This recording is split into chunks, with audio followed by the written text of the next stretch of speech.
Breakfast puppies? This podcast contains adult language and content and is meant for mature audiences. Listener discretion is advised.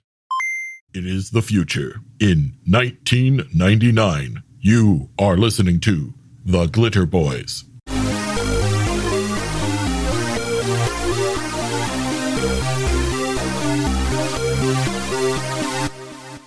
All right. Today we're going to be talking about my introduction to the Palladium world, and that is Robotech. Ooh. Now, early 80s, Robotech and Transformers were the two best things on TV. I love you, G.I. Joe, but go ahead and take a back seat here. You're not even in the running. Robotech was a continuous story, one that went week to week. Characters stayed dead. It was a huge thing. Now, Palladium, one of two times, the first time, sadly, far more successful than the second, picked up the rights to Robotech. And they produced the Robotech role-playing game. It was amazing for sci-fi nerds of a young age like myself. Tell me, what is Robotech for the listener who doesn't know? Okay, so Robotech is a series of transforming giant mecha and then just giant war mecha based on a constantly invaded Earth. The Earth is invaded 3 times. The first time by the Zentradi, the second time by the Robotech Masters, and who are the masters of the Zentradi? Well, real quick, who are the Zentradi? The Zentradi are, it's in the novels, it's taken that the Zentradi are cloned humans that the Robotech Masters had taken and made giant. The average Zentradi stands between 40 and 50 feet tall, which is why humanity needs these giant, big-ass robots to fight them. Gotcha. In the final series, the enemies of the Zentradi and the Masters, the Invid, who they stole the secrets of protoculture, which power all the Robotech stuff. Yeah, they're fighting the Invid. The Invid come to Earth and then transform and magically fly off to another plane of experience, and that is Robotech in 45 seconds or less. Okay. This is, and I say this as a man who's read riffs, this is Kevin Long's finest work. The Battleoid Fighter, which is the transformed jet of Robotech, is just gorgeously done. Those of you who are Transformer nerds, there's an ancient feud about Skyfire. Oh, yeah, I remember this. Which is exactly the same thing as a Robotech VF1. So, yeah, there was a lot of kerfluffle. But this game took up so much time and affected my grades in middle school so badly. The game book itself is intended to be played after the events of Macross, the first series of Robotech. I'm not going to get into what Robotech is the mashup of the three different things that came and had things ground off and were squished into Robotech. In Palladium, doesn't it matter? Because don't they actually do books for the original versions too? Isn't there like a Macross and a Macross Plus? There's Macross Plus and I believe New World Order is set in that as well, but Okay. There is Macross 2, the role-playing game, also done by Palladium. Yeah. Which has a far more stylized version of the cartoon. Yeah. All I know now, you're not going to go into it, but I will briefly go over it. Listeners who are not aware, Robotech in the 80s was an Americanized creation drawn from animated sources of a series of completely unrelated Japanese cartoons. I think there was Macross, right? Genesis, Climber, and Mospedia. Yeah. I forgot what Masters the was. Sentinels? No, was that? I don't know. Anyway, I believe the Sentinels was its own creation of Robotech after. Got it. Macross kept going and doing its own thing, and a lot of which did not get roboticized, I guess we would say. So There was Macross 2 and then Macross Plus and then a whole bunch of other Macross stuff. I've only just now started watching the Macross versions of things. I just watched Do You Remember Love? The movie version of the original Macross series. And let me tell you, very different, but also very similar. The Rick Hunter character is a lot less relatable in that. And Roy Fokker, too, is kind of a dick. Roy's a straight up douchebag. Oh my God. I honestly prefer the Americanized version. It might just be that it speaks easily to my culture. Yeah. They are less archetypal and more just people you'd expect to meet. And I think that's one of the that's one of the draws of the game. Speaking of the game, everyone's statted out in it. There's all the heroes from the show. There's Rick, there's Roy, there's Lisa, there's Gloval, there's the Bridge Bunnies, there's all the people, Max and Ben, and all just the general heroes, Claudia. They're all there. And as I was saying, this is intended to take place after the end of Macross. The SDF-1 and the SDF-2 have blown up, and you are reclaiming Earth with the aid of, and sometimes against, the renegade Zentradi and trying to rebuild. So you have yet another post-apocalyptic game here, and by post-apocalyptic, we mean they glassed the planet. Earth fucking destroyed that. Yeah. Yep. Can I go back to the art? I just yeah, the art do. in this book is so amazing. Just the clean, heavily shadowed lines of Kevin Long's black and white. I said it before, I'll say it again. I'll say it again before the end of this podcast. It's his finest work. It's gorgeous. And if you ever want, if you're, my age and you want to, gently steer your child towards role-playing games, just kind of leave this book out on the coffee table. And the cover will draw them in. It's reminiscent of the ending of the cartoon intro, where the Battloid goes into action pose in front of the fighting for its life SDF-1. It's just cool. I will never get that theme song out of my head. Yeah. Yeah, nor should you. I have it on my phone. God. It's so iconic. So of the Robotech stuff, what's your favorite? What's your favorite component? Or let's say character class. There we go. Character class. What's your favorite character class? The Veritech pilot. It has to be. I'm surprised you didn't say Cyclone. I thought you were a Cyclone man. Oh, no. I'm a Cyclone man in Rifts because I figure that somewhere there's a Veritech that got shot out of the sky or ran out of fuel, but the Cyclones are probably still in the compartments. So. Yeah. Veritechs being the transforming plane robots and Cyclones being the transforming motorcycle armor suits. Yeah. Yeah. No, I'm Veritech through and through. I have patches on a coat to shout my geek.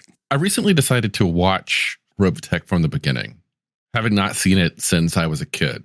And I gotta say, at least the Macross saga holds up. Oh yeah, holds up. The Macross saga is great. Once they skip ahead in time and bring in Dana, or is that her name, Dana? Yeah.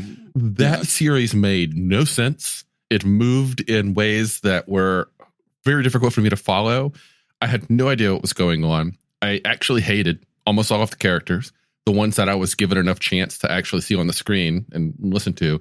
It felt desperate. Like I didn't quite understand why it was doing that. And that's why I've been watching Macross, because people say, if you want more of Robotech, just watch the rest of Macross. So I'm like, okay. That is true. And you can skip also the Invid Invasion portion of the cartoons. The books, the novelization done by Jack McKinley, which is actually two authors and an assumed name.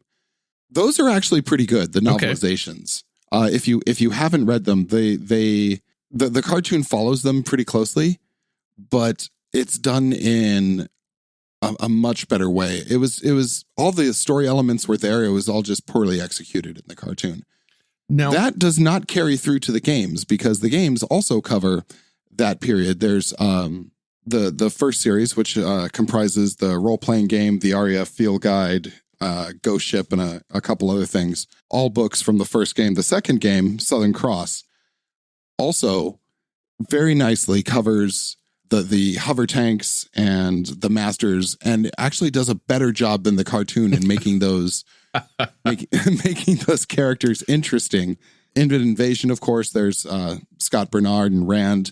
Now, in the books and in the game, these are good characters. I don't know why they screwed the pooch so hard in the cartoon for both of them. Robotech was a wild success, and I don't know why funding got cut. You can honestly tell the animation style and everything just kind of went to shit. This is supposed to be about the game, but I keep talking about the show. Well, something else about the game that's interesting is, if I am to understand correctly, Palladium's Robotech RPG is where they first incepted the concept of mega damage. Yes. Yeah. And for those of you unfamiliar with Palladium, mega damage is, most people associate it with rifts, but it's the regular damage times 100 that big vehicles and robots and spaceships get to do. Yeah. The basic concept for those of you who haven't even picked up a game is you're a person standing with a 9mm in front of a tank. There's a person standing next to the tank who's not you. If you shoot that person, they will die. They have taken SDC. If you shoot the tank, you have scratched the paint because you are shooting at an SDC structure, at a MDC structure with an SDC weapon.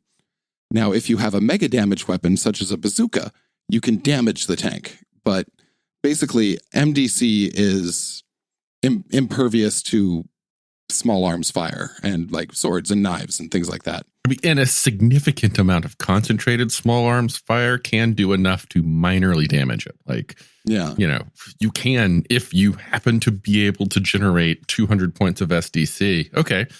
That's 2 points of MDC. Yeah. But that's, I think, where it started. And it was meant for that simulation of damage on vehicles versus vehicles, or spaceships versus spaceships, versus damage of, again, 9mm, civilians shooting each other. Yeah. This is also the first massive where they're dealing with the things like the famous Palladium missile tables. Now, they actually got a bit of a handle on it by the time they got to Rifts. Sadly, the mini missile swarms of Robotech are still a little cumbersome. So if you are firing off clouds of missiles, as you will do, because that's what the cartoon did, right? I would recommend just grabbing the damage and taking the missile shooting system from Rifts. It's a lot easier. I've got opinions on the missile system. I think ultimately a mini missile swarm should be as simple as roll a single attack. And if that attack hits, roll some damage. And I think the more mini missiles you fire, the greater your attack bonus should be, and the greater your potential damage. I mean, the concept of a damage roll means you can do as low as, for example, if you're rolling 1d10 times 100 or 1d10 times 10, you can do as low as 10 or as much as 100. Should be is, let's say you're shooting 30 missiles, it should be something times 30, because that's potentially 30 missiles, or 1d30. There we go. 1d30 times X. That's potentially 1 to 30 missiles that might hit your target. It's already handled in the damage roll. I don't see a reason for there to be extended rules on doing it otherwise, Because Max Sterling exists, and Max Sterling can shoot missiles out of the sky, and they were trying to do the cartoon in the game, so it got complicated. That being said, some of the coolest scenes there. There's, explosions blossoming everywhere, and he's pinwheeling, shooting them down. It's pretty cool. Max and Miria. You owe it to yourself to see the cartoon and to pick up the books. Now, Palladium did a later series of books, which started with the Shadow Chronicles. These are smaller books. They're pocket size. They're like the size of your average paperback. Yeah. And they are small printed, lots of little pages. But the advantage is that you can grab one of these books and just literally shove it into a pocket with a handful of dice, and you're good to go. Yeah. We will not speak of tactics because I don't have too good of a handle on tactics yet, but I don't think that's a role-playing game. That's more of a tabletop simulator. It was a minis combat game, if I remember correctly. Yeah, it's more Warhammer than RPG, so I'm just going to leave that one alone. I can't recommend enough picking up Robotech. It is done right. They gave an excellent service to the concepts that were put forth in the books. They did a good job with the feel of the cartoon as well. Atmospherically, it's exactly the same. So if you've ever wanted to be, Rick or Roy or Max or Miria, you can do that. If you've wanted to be a 50-foot tall Zentradi stomping your way through a human city, you can do that. There's a lot of fun to be had in these books, and they hold up very, very well. I agree. I actually just ordered a set of 8 of them. The only Palladium Robotech book that I own is The Shattered Chronicles, which got in a care package a couple years ago from our previous podcast. I read through it. Seemed pretty cool, but I didn't have the context. I didn't have the greater collection. So I saw a lot of them on eBay, 8 books for a very good price. Normally they go for much higher. They look to be in good condition. Yoink. Should be here next week. I'm excited. I was a proud papa that day when he came on the Discord and said that. I was like, yes, another one. Yes, join us. Yeah. Anything else on this introduction to Robotech, Matthew? I think one thing that should be discussed real fast is protoculture. Protoculture is what fuels the mecha, the transformation, and allows the pilot to interface with the mecha through the auspices of a thinking cap, which allows you to pilot a battleoid as if you were in your own skin. And now the battleoid is like this human space knight thing. It's very nimble. It's very agile. And the connection with this mystical goo, which is both a fuel, a stimulant, and is really the gasoline of the Robotech world, is unique to Robotech.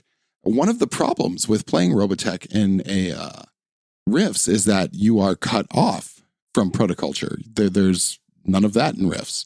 So while you can port, it is in the conversion book, Robotech to Rifts, it's actually quite hard to do. You will have to find a Techno Knight to help you out. Yeah. And I think that's all I have. I mean, like I could go on Robotech, but hasn't protoculture been mostly depicted in the cartoon as big old tanks of liquid? It's a greenish liquid which comes from the Invid flower of life. The explosion of the SDF-1 released the spores, which seeded Earth with the flower of life, and that's why the Invid invaded. Those fuckers. Yeah. Well, filthy bug slugs. Maybe we'll talk more about the Invid later. Absolutely. All right. Thanks for joining us, folks. If you want to hear more about Robotech, just blow up NPC's inbox. Because I got more. All right. Thanks for joining us.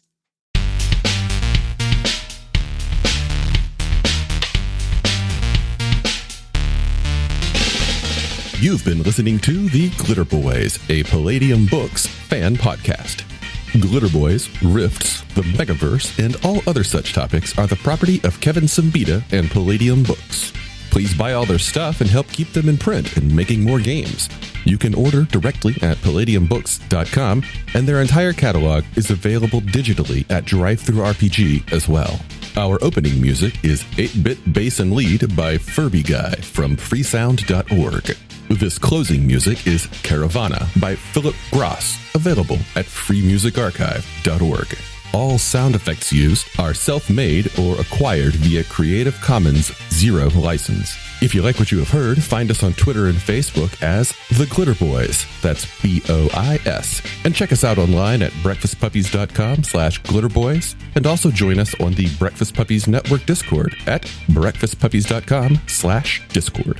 And if you want to help us out, please spread the word and help us build a community. Thanks again for listening. We'll catch you next time.